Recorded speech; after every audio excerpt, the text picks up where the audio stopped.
അതിഗംഭീരമായി തോന്നിയിരിക്കുകയാണ് ഈ ഒരു സിനിമയെക്കുറിച്ച്. അതായത് അക്ഷരാർത്ഥത്തിൽ മമ്മൂട്ടി എന്ന പ്രതിഭാസത്തിൻ്റെ അഴിഞ്ഞാട്ടം കാണുമ്പോൾ ഒരു കാര്യം നമുക്ക് പറയാൻ കഴിയുന്നു. സിനിമയിൽ അല്ലെങ്കിൽ നമ്മൾ പണ്ടത് കേട്ടിട്ടുണ്ട്, നാടകത്തിലൊക്കെ നടൻ എന്ന് പറഞ്ഞു കഴിഞ്ഞാൽ 60, 70, 80 വയസ്സുള്ള ആളുകൾ കൊച്ചുമായിട്ടുള്ള അഭിനയിക്കുന്ന കാര്യങ്ങൾ. ഇപ്പോൾ അത് തന്നെയാണ് ഓർമ്മ വരുന്നത്. ഈ ഒരു ഏജിൽ ഒരു 40-കാരനെ പോലെ 45-കാരനെ പോലെ മമ്മൂട്ടി അഴിഞ്ഞാടുന്ന ഒരു കാര്യം തന്നെ മലയാള സിനിമയിൽ വേറെ ആരുണ്ട് ഇങ്ങനെ ഒരു കാര്യം ചെയ്യാൻ? പലപ്പോഴും തള്ളിമറിക്കുന്ന പല ഫാൻസിനെയും നമ്മൾ കാണുന്നുണ്ട്. അവരുടെയൊക്കെ സിനിമ നോക്കുമ്പോൾ ബിലോ ആവറേജ് സിനിമകളെ പോലും അവർ പൊക്കിക്കൊണ്ടുവരുമ്പോൾ ഇതൊരു അഴിഞ്ഞാട്ടമായിരുന്നു എന്നുള്ളത് തന്നെ എല്ലാവരും സമ്മതിക്കുന്നു.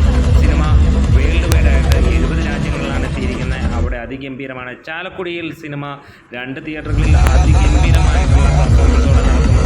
ഈ 2 ദിവസം കൊണ്ട് സിനിമ 3-ാം ദിവസത്തിലേക്ക് എത്തുമ്പോൾ 50 കോടി കഴിയുമെന്നുള്ളത് ഉറപ്പിക്കുന്നു. അപ്പോൾ നമ്മുടെ വീഡിയോ സെഷനായി സപ്പോർട്ട് ചെയ്യണം. Thank you bros.